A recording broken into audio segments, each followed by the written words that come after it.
Good day everyone, my name is Meljan Melgar and I am your first reporter for today. And we are here to discuss the chapter 10, which is the theories on the origin of women's oppression.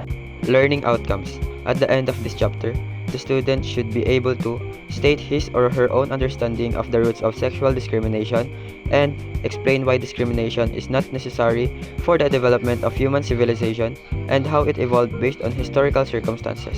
So for our first topic, women's oppression. Women's oppression is a complex and multifaceted issue that has existed for centuries. It encompasses various forms of discrimination and inequality that women face in society, ranging from economic disparity and limited political representation to cultural stereotypes and violence. Here are the examples. Economic disparity. Women continue to face significant economic disparities, earning less than men for the same work, facing barriers to career advancement, and disproportionately bearing the burden of unpaid domestic labor. The next one is political underrepresentation. Women remain underrepresented in political leadership positions despite gain in voting rights. This lack of representation limits their ability to influence policies that directly impact their lives. The last one is cultural stereotypes and violence. Cultural stereotypes often portray women as inferior or subservient to men, perpetuating sexist attitudes and behaviors. Violence against women, including domestic violence, sexual assault, and femicide, remains a serious problem in many societies. The need for change. Addressing women's oppression requires a multi-pronged approach that tackles both systematic and individual forms of discrimination. This includes promoting gender equality in education, employment, and politics, challenging harmful stereotypes, and ensuring access to justice and support service for victims of violence. The next topic is the goddess worship and god worship. One theory posits that the oppression of women stems from a historical shift in religious beliefs. Early civilization revered a mother goddess, symbolizing fertility and life creation, focusing on empirical knowledge and agriculture control. This led to the rise of phallus-centric cults, attributing creative power to the male organ and relegating women to passive incubators. This change in worldview, supported by historical evidence of female deities and their subsequent suppression, contributed to the decline of women's status and the rise of male dominance. The erasure of this mother goddess-centric history, like due to male-dominated historical accounts, further obscures women's past power and equality. Good day everyone, my name is Wendell De Luna and I am here to tackle or discuss one of the reasons why before women experiencing discrimination and unequal treatment in the society. So the title of my discussion is Even Others.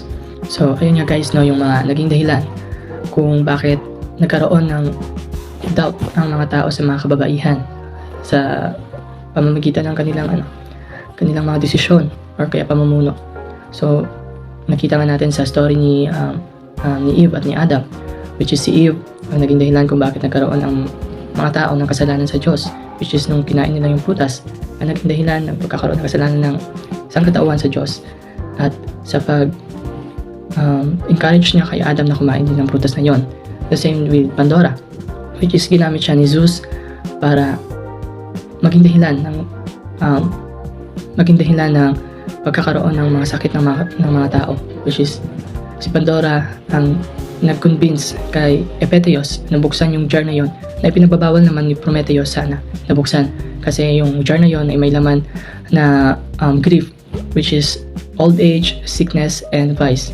So doon nakita natin sa story na ang mga kababaihan yung nagiging dahilan kung bakit nagkakaroon ng kasalanan o kaya ng trahedya ang sangkatauhan. So yun yung pinagbasihan nila na naging dahilan din kung bakit karamihan sa mga kababaihan ngayon ay nakakaranas na discrimination o kaya unequal treatment noon at hanggang ngayon. That's all, thank you.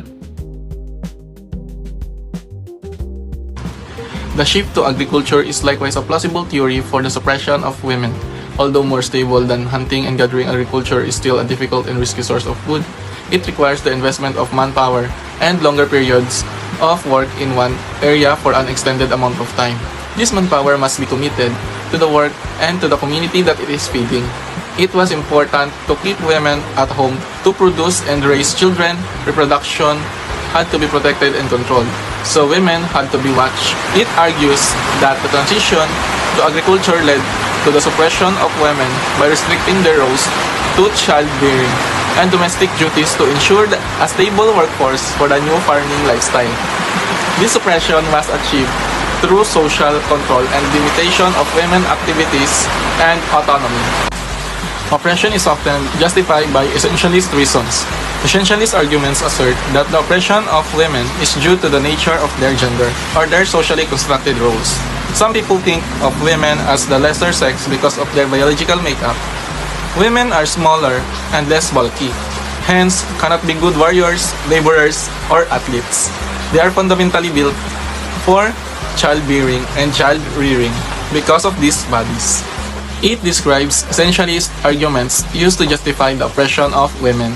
These arguments claim women's oppression stems from their inherent nature, their biology, and socially constructed roles.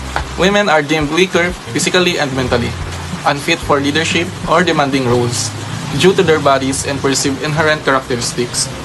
Menstruation is cited as further evidence of women's supposed inferiority and unsuitability for leadership.